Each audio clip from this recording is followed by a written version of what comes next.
Olá, seja bem-vinda, seja bem-vindo ao Mente Aberta Audiobooks. Na nossa leitura inclusiva de hoje, leremos o capítulo 2 do livro Comece pelo Porquê, do Simon Sinek. Mas antes de começarmos, peço que se inscreva no nosso canal e ative o sininho para receber nossas notificações. Vamos a isso!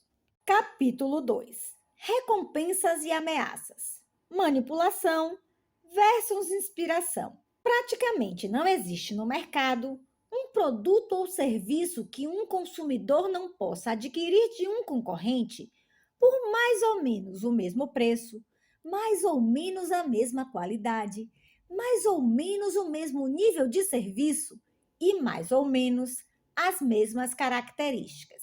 Se você de fato tiver uma vantagem por tê-lo lançado primeiro, é provável que vá perdê-lo em questão de meses. Se oferecer alguma coisa verdadeiramente nova, outra empresa logo virá com algo semelhante e talvez até melhor. Mas, se perguntar à maioria dos líderes de um negócio por que os clientes deles são seus clientes, a maioria lhe dirá que é por causa da qualidade, das características, do preço ou do serviço. Em outras palavras, a maior parte das empresas não consegue explicar por que seus clientes são seus clientes. Essa é uma constatação fascinante. Se as companhias não sabem por que seus clientes são seus clientes, há uma boa chance de elas também não saberem porque seus funcionários são seus funcionários. Se a maioria das empresas não sabe por que seus clientes dão preferência a elas ou por que seus funcionários trabalham lá, então, como saberão como atrair mais funcionários e incentivar a fidelidade entre os que já pertencem aos seus quadros? A verdade é que hoje a maior parte delas está tomando decisões com base em um conjunto incompleto, ou pior, completamente falho, de suposições sobre o que está impulsionando o negócio. Existem apenas duas maneiras de influenciar o comportamento humano. Você pode manipulá-lo ou inspirá-lo. Quando me refiro à manipulação, não é com sentido necessariamente pejorativo. Trata-se de uma tática muito comum e até certo ponto benigna. Na verdade, muitos de nós temos feito isso desde que éramos pequenos. Vou ser seu melhor amigo é uma tática de negociação bastante eficaz, empregada por gerações de crianças para obter algo de um colega. E como lhe dirá toda criança que algum dia deu uma bala esperando ter um novo melhor amigo, funciona. Dos negócios à política, há manipulações desenfreadas em todas as formas de venda e de marketing. As manipulações típicas incluem redução de preço, promoção, exploração do medo, da pressão do grupo social ou de mensagens baseadas em desejos e aspirações do consumidor e promessas de inovação para influenciar o comportamento, seja uma compra, um voto ou apoio. Quando empresas não sabem ao certo porque seus clientes são seus clientes, elas tendem a contar com um número desproporcional de manipulações para obter aquilo de que precisam. E por um bom motivo, a manipulação funciona. Preço. Muitas companhias relutam em entrar no jogo do preço, mas fazem isso porque sabem que é eficaz.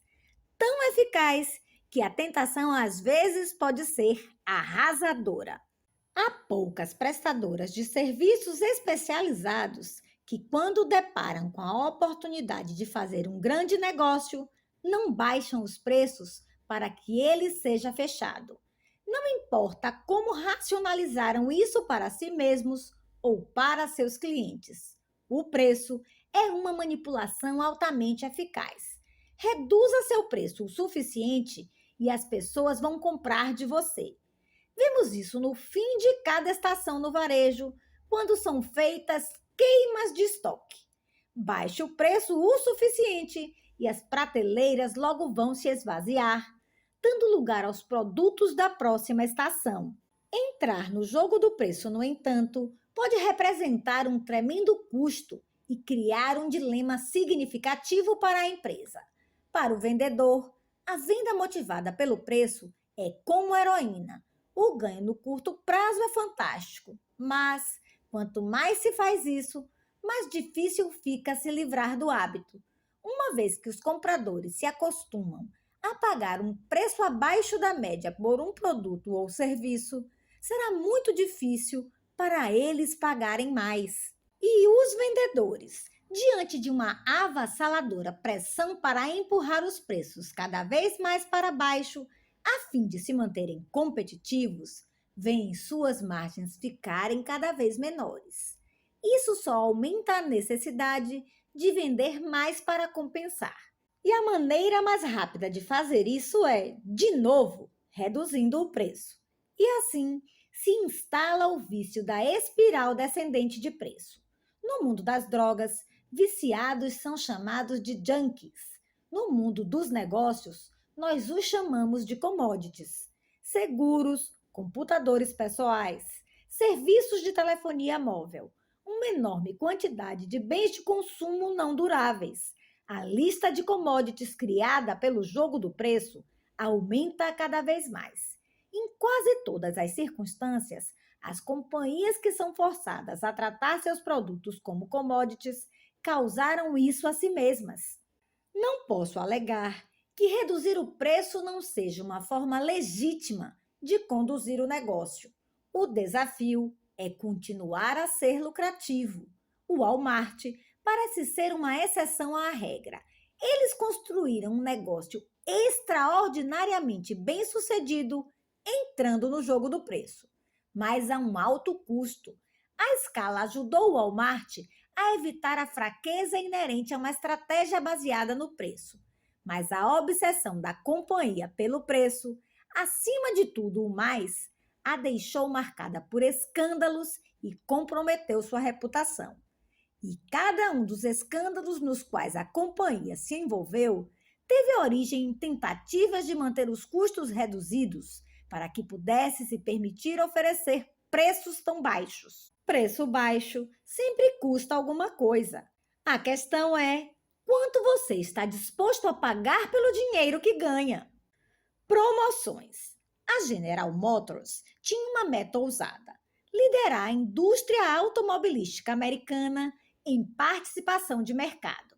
Na década de 1950, havia nos Estados Unidos 4 opções entre as montadoras: GM, Ford, Chrysler e AMC. Antes de os fabricantes estrangeiros entrarem em cena, era a GM que dominava. Uma nova concorrência, como seria de esperar, tornou essa meta mais difícil de ser mantida.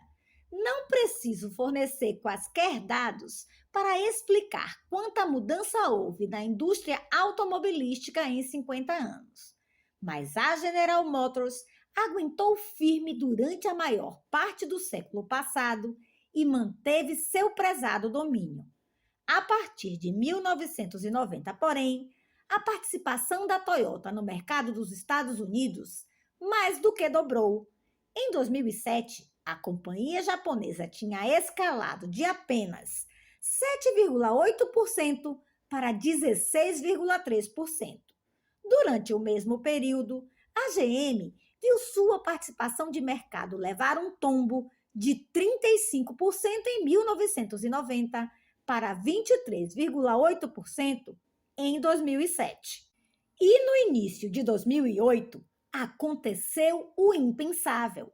Os consumidores dos Estados Unidos compraram mais carros fabricados no exterior do que no país.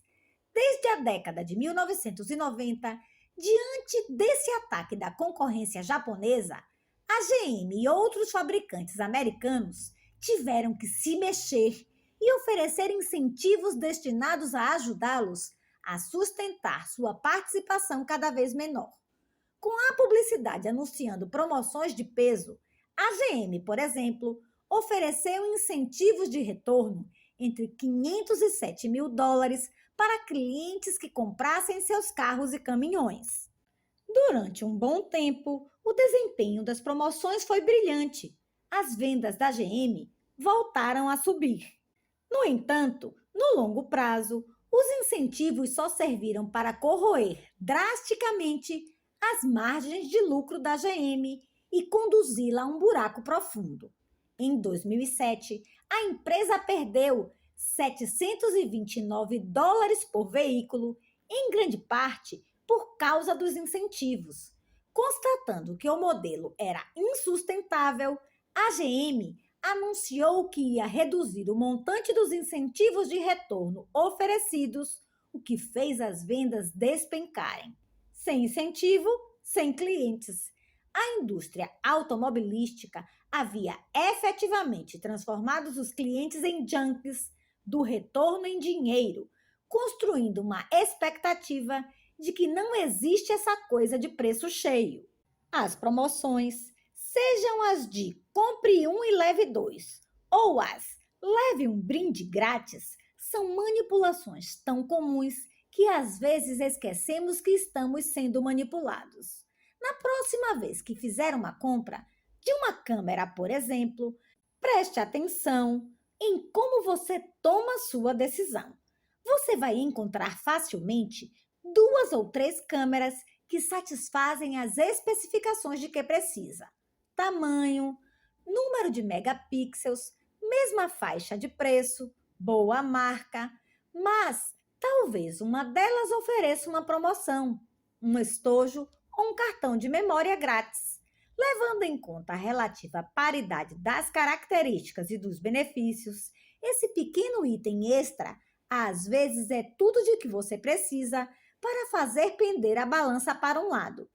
No mundo das transações entre empresas, B2B ou business to business, as promoções são chamadas de valor adicionado ou valor agregado, mas os princípios são os mesmos. Ofereça alguma coisa grátis para reduzir o risco, de modo que alguém faça negócio com você. E, assim como a redução no preço, promoções funcionam. A natureza manipuladora das promoções está tão estabelecida no varejo que o setor até deu nome a um dos princípios.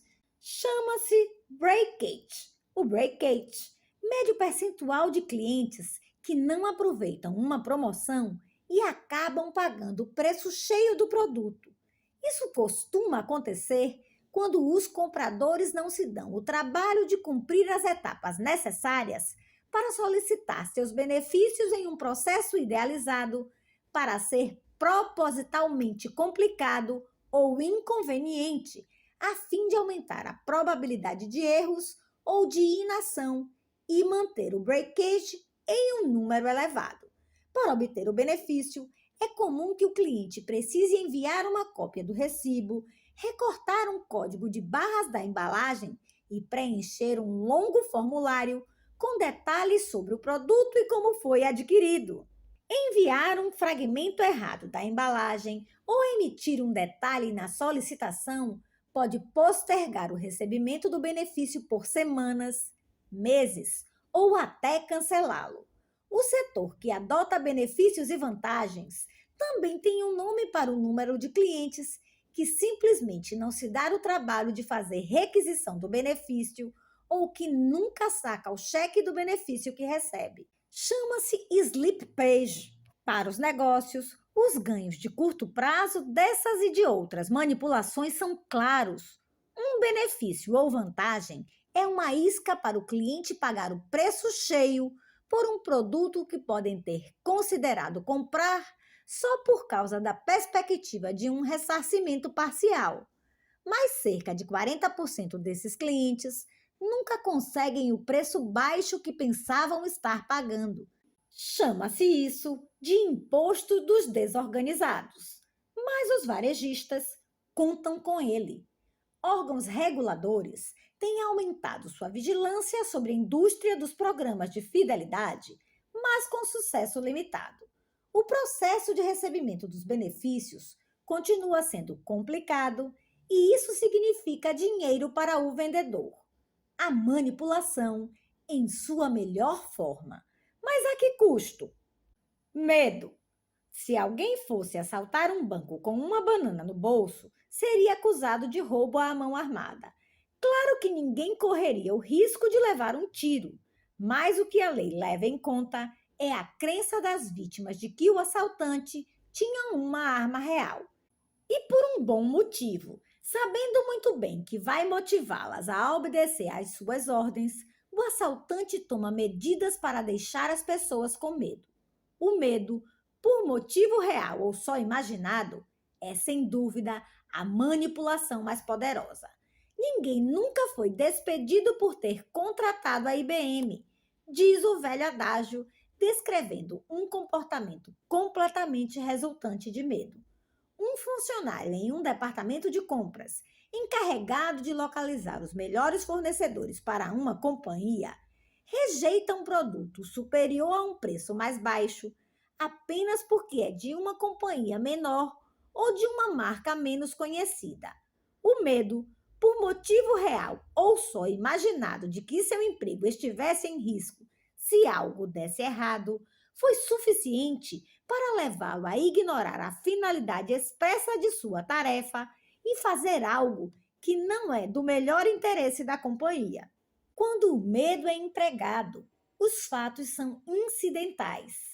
Profundamente assentada em nosso impulso biológico de sobrevivência, essa emoção não pode ser afastada rapidamente com fatos inúmeros.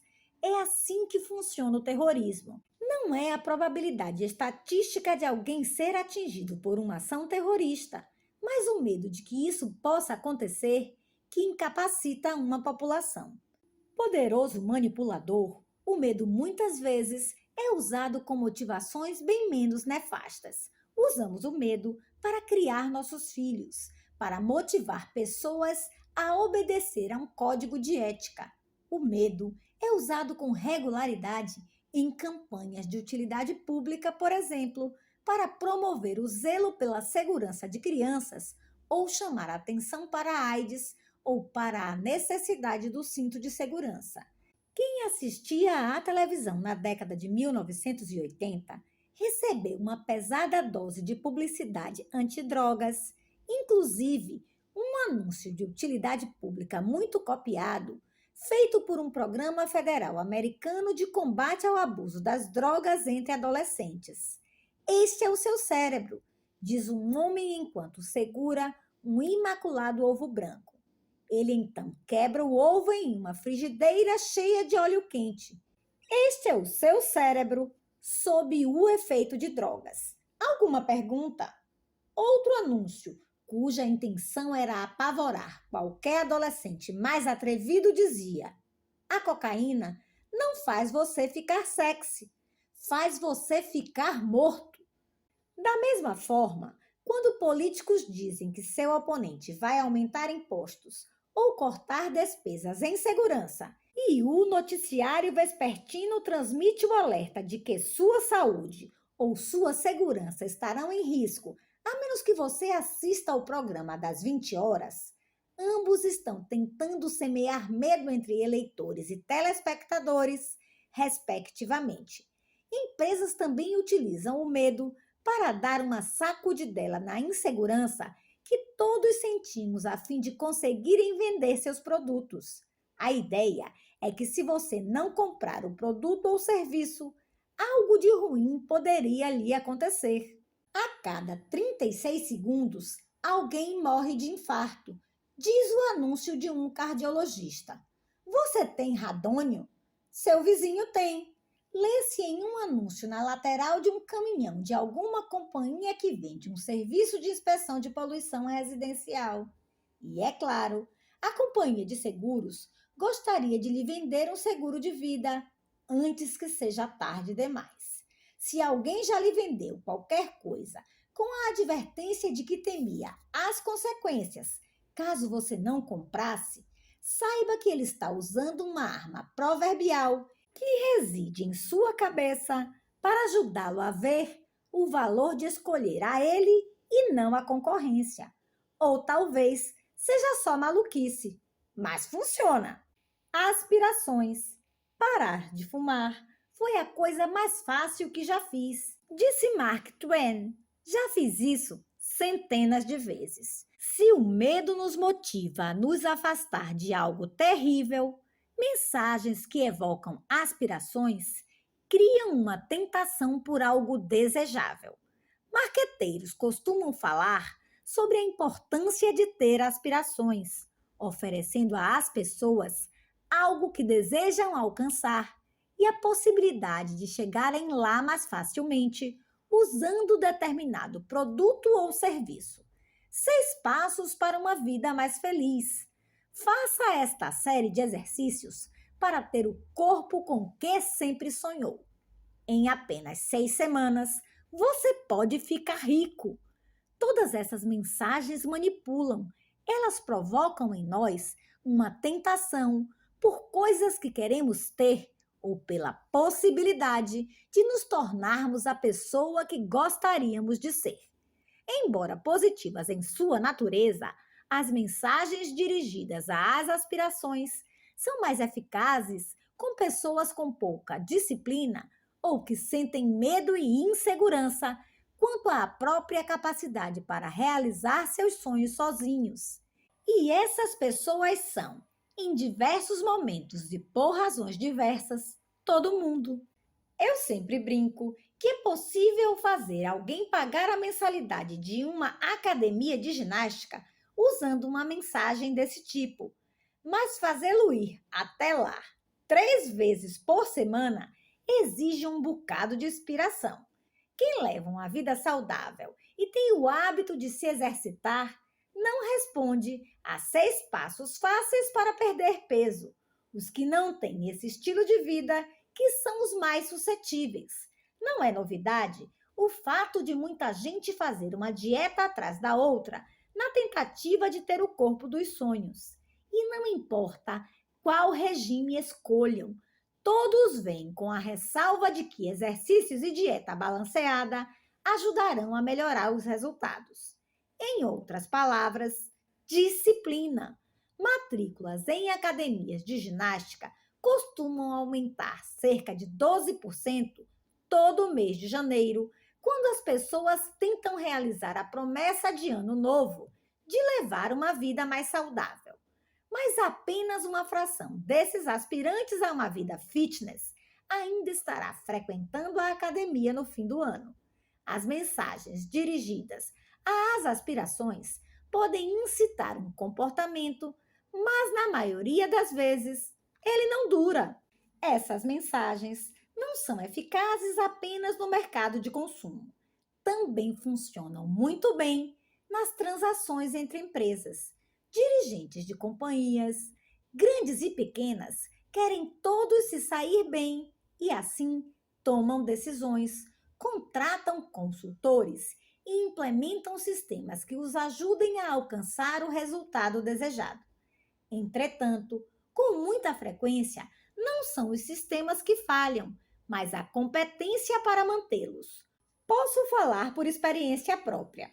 Ao longo dos anos, adotei uma porção de sistemas ou práticas para me ajudarem a alcançar o sucesso pelo qual aspiro, só para me ver de volta aos meus antigos hábitos 2 semanas depois.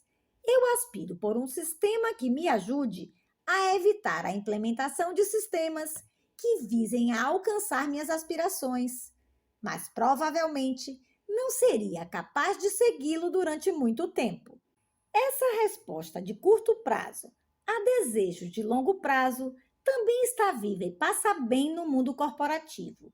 Uma amiga que é consultora de gestão foi contratada por uma companhia de US$ 1 bilhão para ajudar a realizar metas e aspirações da corporação.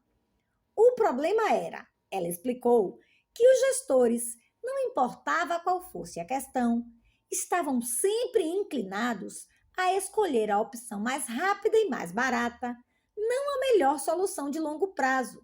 Como o praticante habitual de dietas, eles nunca têm o tempo ou o dinheiro para fazer direito na primeira vez, disse ela referindo-se a seu cliente, mas sempre têm tempo e dinheiro para fazer novamente. Pressão do grupo social. 4 em cada 5 dentistas preferem Trident. gaba-se o anúncio de goma de mascar em uma tentativa de fazer você experimentar o produto. Um estudo duplo cego realizado por uma importante universidade concluiu, apregoa um infomercial tarde da noite. Se o produto é bom o bastante para profissionais, é bom o bastante para você, instiga a propaganda. Com mais de 1 milhão de clientes satisfeitos e aumentando, provoca outro anúncio. Tudo isso são formas de pressão do grupo. Quando marqueteiros relatam que a maioria de uma população ou de um grupo de especialistas prefere seu produto e não outro, estão tentando levar o consumidor a acreditar que aquilo que vendem é melhor. A pressão do grupo funciona porque acreditamos que a maioria, ou os especialistas, devem saber mais do que nós. Funciona não porque a maioria ou os especialistas sempre tenham razão, mas porque nós temos medo de estar errados. O endosso de celebridades muitas vezes é usado para acrescentar a pressão do grupo ao argumento de venda. Se ele usa, deve ser bom. Supõe-se que estejamos pensando. Isso faz sentido quando ouvimos o campeão de golfe Tiger Woods dar seu aval aos produtos de golfe da Nike ou às bolas Titleist. O acordo de Woods com a Nike é tido como o responsável por colocar a companhia no mapa do golfe mundial. Mas Tiger também endossou carros da General Motors, serviços de consultoria de gerenciamento, cartões de crédito, alimentos e um relógio da Tag Heuer projetado especialmente para o golfista. O relógio, a propósito, é capaz de resistir a um D-Shock de 5.000, um nível de choque mais provavelmente experimentado pela bola do que pelo golfista. Mas Tiger o recomendou, então deve ser bom. Os endossos de celebridades também são usados para apelar às nossas aspirações e ao nosso desejo de ser como eles. O exemplo mais explícito foi da Nike com a campanha Quero Ser Como Mike, que sugeria aos jovens a ideia de crescer e ser como Michael Jordan, se usassem os produtos Nike. Em muitos outros exemplos de endosso de celebridades, porém, é mais difícil ver a conexão. Sam Waterston, da famosa série Lei e Ordem, por exemplo, fazia propaganda para a corretora TD Ameritrade. Mas, apesar da fama, não há muita certeza sobre o que um ator famoso por seu personagem que condena maníacos homicidas pode fazer pela marca. Meu palpite é que ele é confiável. Jovens impressionáveis não são os únicos visados pela pressão do grupo.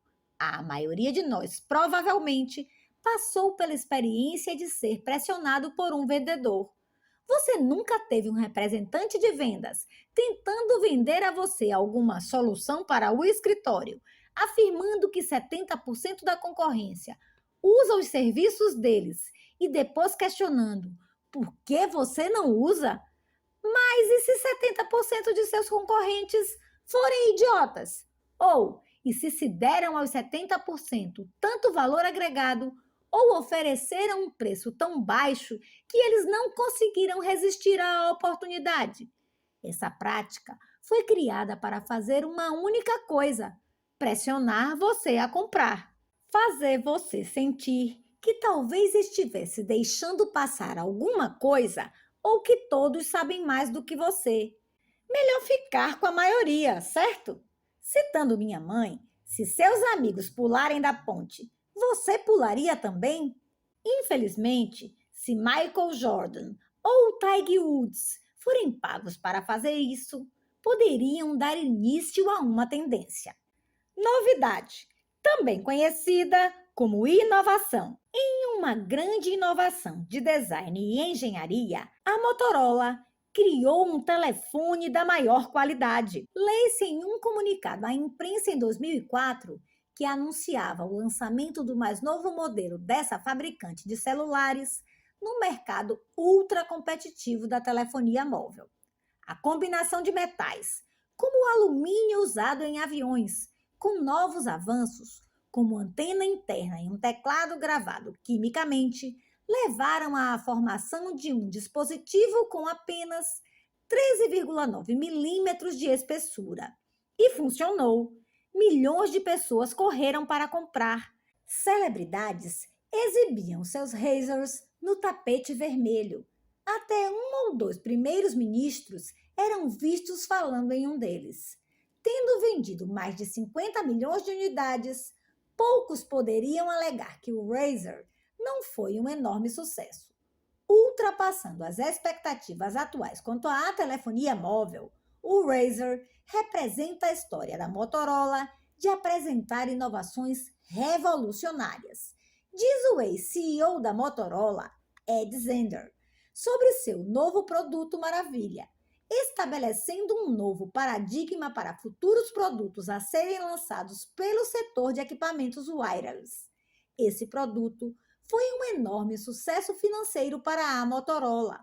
Era uma inovação de proporções monumentais. Será que era mesmo? Menos de 4 anos depois, Zender foi demitido. O estoque era negociado a 50% de seu valor médio desde o lançamento do Razr, e os concorrentes da Motorola tinham ultrapassado com facilidade suas características e funcionalidades com novos telefones igualmente inovadores. A Motorola voltou a ser apenas mais um fabricante de celulares lutando por sua fatia da torta. Como tantas antes dela, a companhia confundiu inovação com novidade. A verdadeira inovação muda o curso do ramo de atividade e até da sociedade. A lâmpada elétrica, o forno de micro-ondas, o fax, o iTunes. Essas são verdadeiras inovações que mudaram a maneira como conduzimos negócios, levamos nossas vidas e, no caso do iTunes, que desafiou o setor a reavaliar totalmente seu modelo de negócios. Acrescentar uma câmera a um telefone móvel, por exemplo, não é uma inovação. É um grande recurso, sem dúvida, mas não muda o setor. Com essa definição revista em mente, até a descrição da própria Motorola para o seu produto torna-se apenas uma lista de alguns bons recursos: acabamento em metal, antena oculta, teclado plano e um aparelho fino. Dificilmente uma inovação revolucionária. A Motorola tinha projetado com sucesso o mais recente e reluzente objeto para empolgar as pessoas, ao menos até aparecer um novo objeto reluzente. E é por isso que esses recursos são mais uma novidade do que uma inovação. Eles são acrescentados em uma tentativa de diferenciar, mas não de reinventar. Não é ruim, mas não se pode contar com isso para acrescentar valor no longo prazo. A novidade pode impulsionar as vendas. O Razr provou isso, mas o impacto não dura muito tempo. Se uma companhia acrescenta muitas ideias novas com grande frequência, isso pode ter um impacto no produto ou na categoria semelhante ao do jogo do preço. Na tentativa de diferenciá-lo com mais recursos, os produtos começam a ser vistos e sentidos como commodities. E, como no caso do preço, a necessidade de acrescentar outro produto na linha para compensar o processo de comoditização acaba em uma espiral descendente. Na década de 1970, havia apenas 2 tipos de pasta de dentes Colgate, mas quando a concorrência aumentou, as vendas da Colgate começaram a cair. A companhia, então, introduziu um produto novo que incluía uma nova característica, a adição de flúor, talvez. Depois outro e outro, branqueador, controle de tártaro, partículas brilhantes, listras. É certo que cada inovação ajudava a aumentar as vendas, pelo menos por algum tempo. E assim continuou o ciclo. Adivinhe quantos tipos diferentes de pastas de dentes Colgate existiam em 2009 para você escolher? 32. eram 32 tipos diferentes de pasta de dentes Colgate, sem contar os 4 tipos fabricados para crianças. E, considerando como cada companhia reage às inovações das outras, isso significa que os concorrentes da Colgate também vendem um número semelhante de variedades com mais ou menos a mesma qualidade, os mesmos benefícios e o mesmo preço. Há literalmente dezenas e mais dezenas de pastas de dente à escolha, mas não existem dados que demonstrem que os americanos estão escovando mais os dentes agora do que escovavam na década de 1970. Graças a toda essa inovação, ficou quase impossível saber qual pasta de dentes é a certa para você. Tanto que a Colgate até oferece em seu site um link chamado Precisa de ajuda para decidir? Se a Colgate precisa nos ajudar a escolher um de seus produtos por haver muitas variações, como se supõe que vamos decidir quando vamos ao supermercado sem o site dela para nos ajudar? Mais uma vez, esse é um exemplo do mais recente conjunto de objetos reluzentes criados para nos incentivar a experimentar ou comprar algo, o que as companhias espertamente disfarçam como inovação, é de fato novidade. E não são apenas bens de consumo não duráveis que se baseiam na ideia de novidade para atrair clientes. Trata-se de uma prática comum em outros setores também. Funciona, mas raramente. Se é que alguma vez acontece, a estratégia consolida uma relação de fidelidade. Desde então, o iPhone da Apple substituiu o Motorola Razr como o novo, popular e obrigatório telefone celular. No entanto, não é a remoção de todos os botões e a colocação de uma tela sensível ao toque que faz o iPhone ser inovador. Esses são os novos e brilhantes recursos, mas outros podem copiar essas características e isso não redefiniria a categoria. A Apple fez algo muito mais significativo. A Apple lidera não só o modo como os telefones móveis são projetados, mas também a sua maneira típica como o setor funciona. Na indústria de celulares, era o provedor do serviço, não o fabricante do telefone, que determinava quais seriam todos os recursos e benefícios que o telefone pode oferecer. Todas as operadoras determinavam para Motorola, Nokia, Ericsson, LG e outras o que os telefones eram capazes de fazer. Então apareceu a Apple. Anunciaram que eles é que diriam ao provedor do serviço o que o telefone ia fazer e não o contrário. A AT&T foi o único que concordou e ganhou da companhia um acordo de exclusividade para oferecer a nova tecnologia. Esse é o tipo de mudança que impacta o setor por muitos anos e se estende para muito além de alguns anos de explosão de vendas do novo e reluzente produto. O preço que você paga pelo dinheiro que ganha. Não posso negar que as manipulações funcionam. Elas podem, de fato, influenciar o comportamento e ajudar uma companhia a ter sucesso. Mas há implicações. Nenhuma delas cria fidelidade. Ao longo do tempo, os custos se tornam cada vez maiores. Os ganhos são apenas de curto prazo e as manipulações ainda elevam o nível de estresse tanto para o comprador quanto para o vendedor.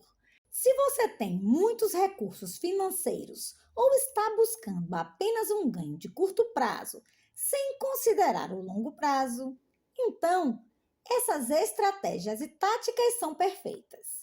Indo além do mundo dos negócios, as manipulações também se tornaram a norma na política da atualidade. Da mesma forma como são capazes de impulsionar uma venda, mas sem criar fidelidade, as manipulações também podem ajudar um candidato a ser eleito, mas não criam um fundamento para a liderança. Liderança exige que as pessoas fiquem com você nos bons e nos maus momentos. Liderança é a capacidade de mobilizar pessoas não apenas para um único evento, mas por muitos anos. Nos negócios, liderança significa que os clientes continuarão a apoiar sua companhia, mesmo se você der uma escorregada. Se a única estratégia é a manipulação, o que acontecerá na próxima vez em que houver uma decisão de compra? O que acontece depois que se ganha uma eleição? Há uma grande diferença entre a repetição de um negócio e a fidelidade. Repetição de negócio é quando pessoas fazem negócio com você várias vezes. Fidelidade é quando elas estão dispostas a abrir mão de um produto melhor ou de um preço melhor para continuar a fazer negócio com você. Clientes fiéis muitas vezes nem se dão ao trabalho de pesquisar a concorrência ou considerar outras opções. Não é fácil conquistar fidelidade, mas a repetição de negócios, sim. Bastam mais manipulações. Técnicas de manipulação se tornaram uma constante tão arraigada no ambiente atual de negócios dos Estados Unidos que, para alguns, ficou quase impossível se livrar desse hábito. Como todo vício, o impulso não é ficar sóbrio, mas tomar a próxima dose logo e com mais frequência. E por melhores que pareçam ser os efeitos no curto prazo, eles têm, no longo prazo, um impacto prejudicial à saúde da organização. Viciados nos resultados de curto prazo, hoje os negócios se tornaram, em grande parte, uma série de correções rápidas que se acrescentam uma após outra. As táticas de curto prazo se sofisticaram a tal ponto que toda uma economia a serviço da manipulação se desenvolveu, equipada com estatísticas e uma quase ciência. Empresas de marketing direto, por exemplo, oferecem cálculos sobre quais palavras obterão o melhor resultado em cada peça de mala direta que enviam. As companhias que oferecem benefícios de fidelidade em dinheiro pelo correio sabem que esse incentivo funciona e entendem que quanto maior o retorno, mais eficaz ele é. Sabem também qual é o custo que esses retornos envolvem. Para que sejam lucrativos, é preciso que os números de breakage e de slippage fiquem acima de determinado limite. Para alguns fabricantes, é esmagadora a tentação de tornar as condições necessárias para a obtenção do retorno mais obscuras ou complicadas, para assim reduzir o número de solicitações desse retorno. A Samsung, gigante da eletrônica, é mestre na arte da letrinha miúda que faz a tática do retorno ser tão lucrativa para companhias. No início da década de 2000, a companhia oferecia retornos de até $150 em uma variedade de produtos eletrônicos, estipulando em letra miúda que o retorno estava limitado a um por endereço, condição que poderia parecer razoável a qualquer pessoa na época, mas na prática ela efetivamente desqualificava todos os clientes que viviam em prédios nos quais mais de um morador havia solicitado o mesmo retorno. Mais de 4.000 clientes da Samsung que tinham sido atraídos pelo retorno em dinheiro receberam comunicados negando-lhes os retornos com base naquela condição. A prática chamou a atenção do Procurador-Geral de Nova York e, em 2004, a Samsung foi intimada a pagar $200 mil em solicitações de retorno a moradores de apartamentos. Esse é um caso extremo de uma companhia que foi pega, mas o jogo do retorno, de recortar o código de barras, de preencher formulários e fazer isso tudo dentro de um prazo, continua vivo e passa bem. Como pode uma empresa alegar que é focada no cliente quando fica tão à vontade calculando o número de clientes que não conseguirão concretizar a economia que lhes foi prometida? Manipulações levam a transações, não a fidelidade. É simples, explica o comercial na TV. Basta mandar pelo correio sua joia de ouro antiga, junto com um envelope pré-pago extra e com seguro, e nós lhe enviaremos um cheque no valor do ouro em apenas 2 dias. MyGoldEnvelope.com é um dos líderes desse setor e funciona como um corretor para o ouro, que será enviado a uma refinaria, derretido e reintroduzido no mercado de commodities. Quando Douglas Firestone e Michael Moran criaram a empresa, queriam ser os melhores, queriam transformar um setor cuja reputação se reduzia a uma loja de penhores em um beco qualquer e dar-lhe um pouco do brilho da Tiffany. Investiram dinheiro e trabalharam para que a decisão do cliente fosse ideal. Eram ambos empresários bem-sucedidos e conheciam o valor de construir uma marca e uma sólida experiência para o cliente. Gastaram muito dinheiro tentando chegar ao equilíbrio certo e não se esqueceram de salientar seu diferencial em anúncios com resposta direta em vários canais a cabo locais e nacionais. Melhor do que ofertas semelhantes, diziam, e tinham razão. Mas o investimento não trouxe o resultado esperado. Alguns meses depois, Firestone e Moran fizeram uma descoberta significativa. Quase todos os clientes negociaram com ele somente uma vez. O negócio era do tipo de uma só transação e eles queriam fazer dele muito mais do que isso.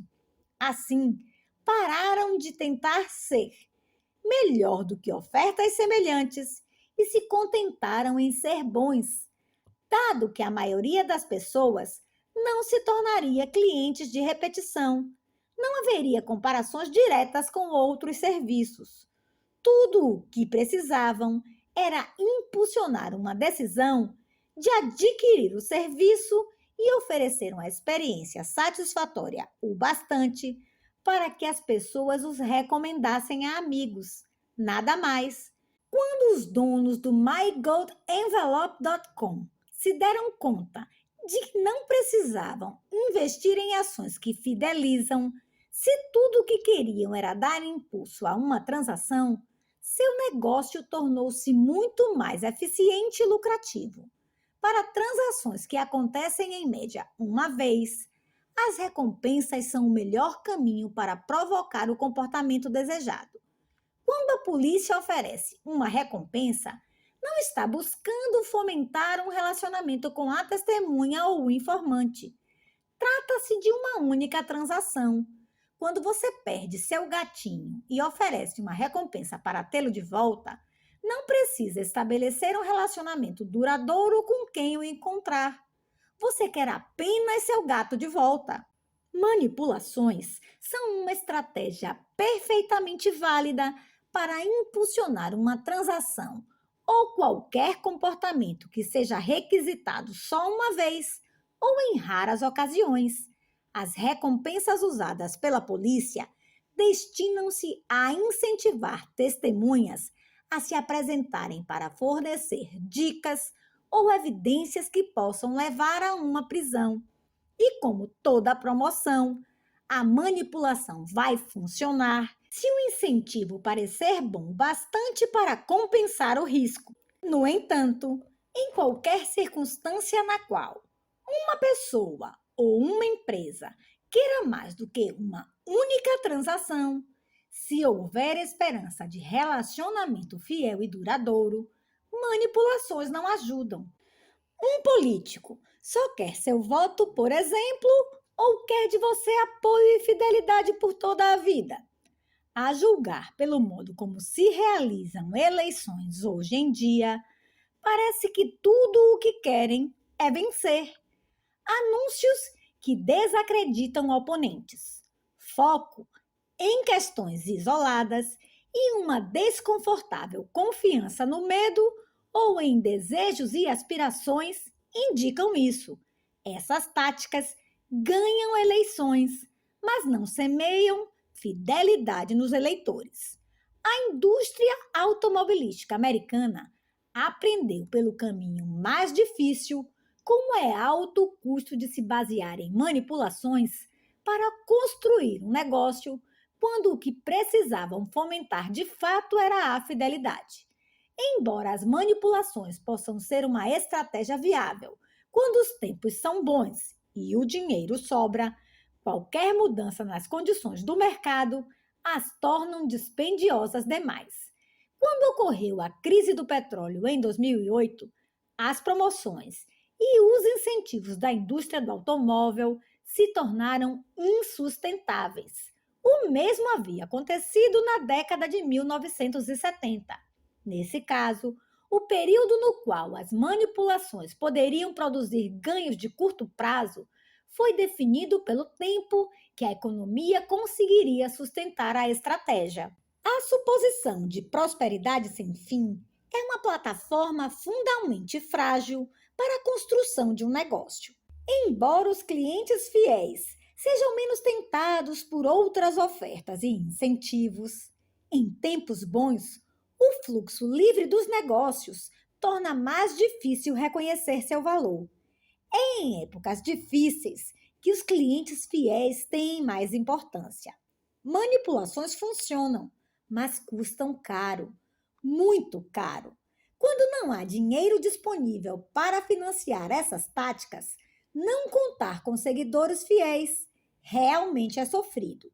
Depois do 11 de setembro, alguns clientes enviaram cheques para a Southwest Airlines para demonstrar seu apoio. Em um bilhete que veio com um cheque de $1.000, lia-se: "Vocês têm sido tão bons comigo em todos esses anos que neste momento difícil eu quis agradecer ajudando vocês." Os cheques que a Southwest Airlines recebeu com certeza não foram suficientes para impactar significativamente no resultado da companhia, mas simbolizaram o que os clientes sentiam pela marca. Eles se sentiam parceiros.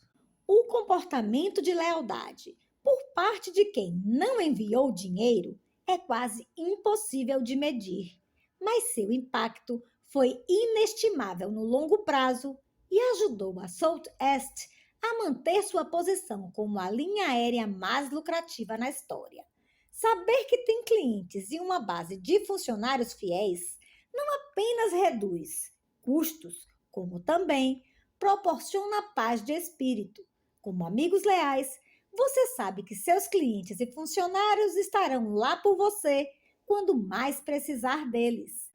É o sentimento de estarmos nisso juntos, compartilhado por cliente e companhia, eleitor e candidato, patrão e empregado, que define os grandes líderes. Por outro lado, confiar em manipulações cria um grande estresse, tanto para o comprador quanto para o vendedor. Para o comprador, fica cada vez mais difícil saber qual produto, serviço, marca ou companhia é o melhor. Ironizei a variedade de pasta de dentes e a dificuldade de escolher a certa, mas a pasta de dentes é apenas uma metáfora. Quase toda decisão que somos instados a tomar todos os dias é como escolher uma pasta de dentes. Decidir qual firma de advogados contratar, qual faculdade frequentar, qual carro comprar, para qual companhia trabalhar, qual candidato eleger. São muitas escolhas. A publicidade, as promoções e a pressão para nos seduzir de um jeito ou de outro, as tentativas de nos empurrar algo com mais força do que o concorrente em busca de nosso dinheiro ou apoio, por fim, resultam apenas em estresse. Também para as companhias, cuja obrigação é nos ajudar a decidir, desempenhar essa tarefa tem sido cada vez mais difícil. Todo dia A concorrência faz algo novo, melhor. Ter que vir constantemente com uma nova promoção, uma nova tática de marketing de guerrilha, um novo recurso a apresentar é um trabalho árduo. Combinado com os efeitos no longo prazo de anos de decisões de curto prazo, que corroem margens de lucro, também eleva os níveis de estresse dentro das organizações. Quando manipulações são a norma, ninguém sai ganhando. Não é por acaso que fazer negócios e estar empregado na atualidade é mais estressante do que costumava ser. Peter Wybrow, em seu livro American Mania, When More is Not Enough, Mania Americana, quando mais não é suficiente, alega que muitas das doenças das quais sofremos hoje têm pouco a ver com a nossa alimentação ruim ou as gorduras parcialmente hidrogenadas em nossa dieta. Em vez disso, diz Wybrow, a maneira como o mundo corporativo americano se desenvolveu aumentou nosso estresse a níveis tão altos que estamos ficando doentes por causa dele. Os americanos estão sofrendo de úlceras, depressão, hipertensão arterial, ansiedade e câncer em níveis recorde. Segundo Wybrow, todas essas promessas estão sobrecarregando os circuitos de recompensa do nosso cérebro. Os ganhos de curto prazo que hoje impulsionam os negócios estão, na verdade, destruindo nossa saúde. Só porque funciona não quer dizer que é o certo. O perigo das manipulações é que elas funcionam. E porque funcionam, tornaram-se a norma praticada pela grande maioria das companhias e organizações, independentemente do tamanho ou tipo de atividade. O fato por si só cria uma pressão de grupo sistêmica. Com uma ironia perfeita, nós, os manipuladores, temos sido manipulados por nosso próprio sistema. Com cada redução de preço, promoção, mensagem baseada no medo ou em aspirações e novidades que usamos para alcançar nossos objetivos, vemos nossas companhias, nossas organizações, nossos sistemas ficando cada vez mais fracos. A crise econômica que se iniciou em 2008 é só mais um exemplo, ainda que extremo, do que pode acontecer quando se permite que uma suposição equivocada prevaleça por tempo demais. O colapso do mercado imobiliário e, subsequentemente, o da atividade bancária deveram-se a decisões tomadas dentro dos bancos com base em uma série de manipulações.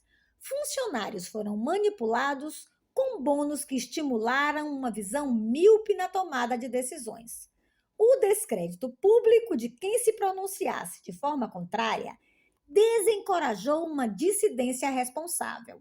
Um falso fluxo de empréstimos incentivou compradores de imóveis a comprar mais do que poderiam em todos os níveis de preço. Houve muito pouca fidelidade. Tudo não passou de uma série de decisões transacionais, eficazes, mas a um custo alto. Poucos trabalharam pelo bem do todo. Por que deveriam? Não se oferecia nenhum motivo para fazer isso. Não havia causa ou crença que estivesse além de uma gratificação imediata. Os banqueiros não foram os primeiros a ser levados pelo próprio sucesso. Fabricantes de automóveis americanos conduziram seus negócios da mesma forma durante décadas, manipulação após manipulação. Decisões de curto prazo em cima de decisões de curto prazo. Um estrangulamento ou mesmo um colapso é a única conclusão lógica quando a manipulação é a principal ação em curso. A verdade é que, no mundo de hoje, a manipulação é a norma, mas existe uma alternativa.